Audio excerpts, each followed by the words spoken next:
last 7 years sober. I never could make it 7 minutes. I'm a firm believer that substance use disorder and mental health issues start from a young age. I ended up homeless. I was homeless from the time I was 12 till I was 14. Then I got addicted to heroin.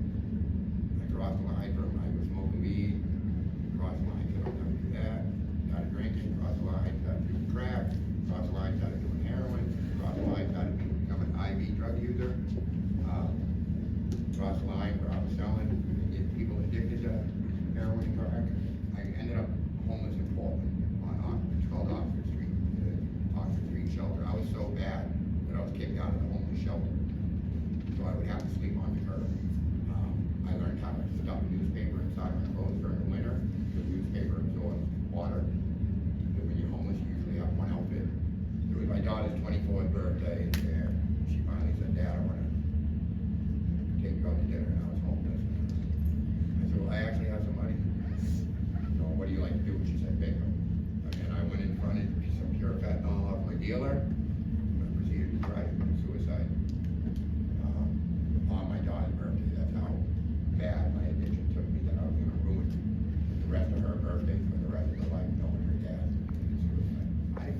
My whole life, I was waiting to die. And I didn't care about her. It was all about me. I just wanted to die. My life was over. So I was at the lowest I've ever been in my life, and I did not care. It's hell, living hell. You know when you're sick for like a couple hours, maybe a day, try that for a month. Like your worst sickness you've ever had, try that for a month. Opiates and Oxycontin epidemic, they call it an epidemic, I call it an apocalyptic event. I was able to call my daughter. I didn't have any money on my books, which then you're on a big phone call, you have money on your books. They had me sign power of attorney over my daughter, so my daughter would call decisions for me. She ended up giving me a lawyer, getting me bailed out of jail within a couple hours. She had come to the conclusion that I had overdosed and died, and nobody had found me yet, because I didn't show up to take her to England that night. The trauma I caused my daughter is something I will always regret. I love my daughter, her entire life, but the drugs had such control over me, I couldn't do anything for my daughter. So, I don't know how to, but I'm learning. I'm learning to enjoy life. My daughter's my best friend today. I've spoken all over the United States. I've spoken in Arizona, spoken in California, spoken in Seattle, spoken in New Hampshire, Connecticut, Vermont, New York, and I even spoke at the White House in Washington. But Maine's gonna have the very first recovery high school in the United States.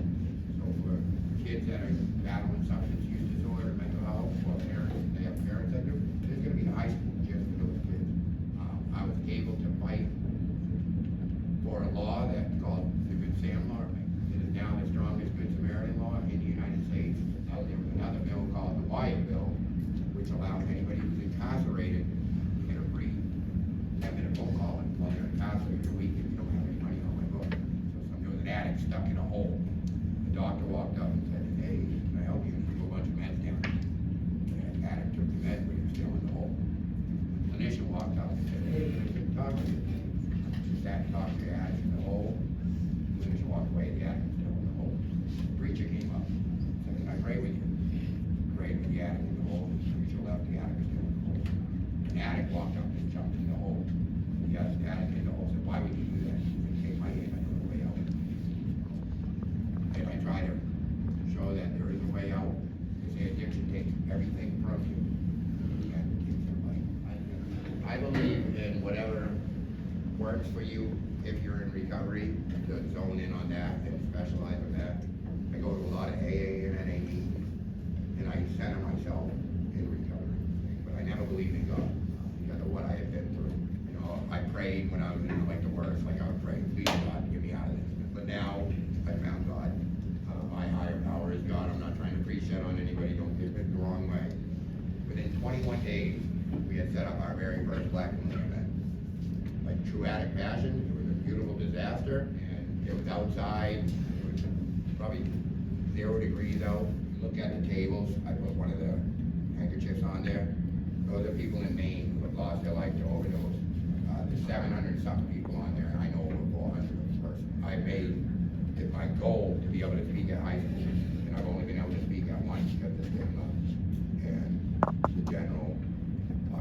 don't want people like me coming into high school to speak. But you are the ones that are affected. The world's a mess right now. The future is yours. You guys don't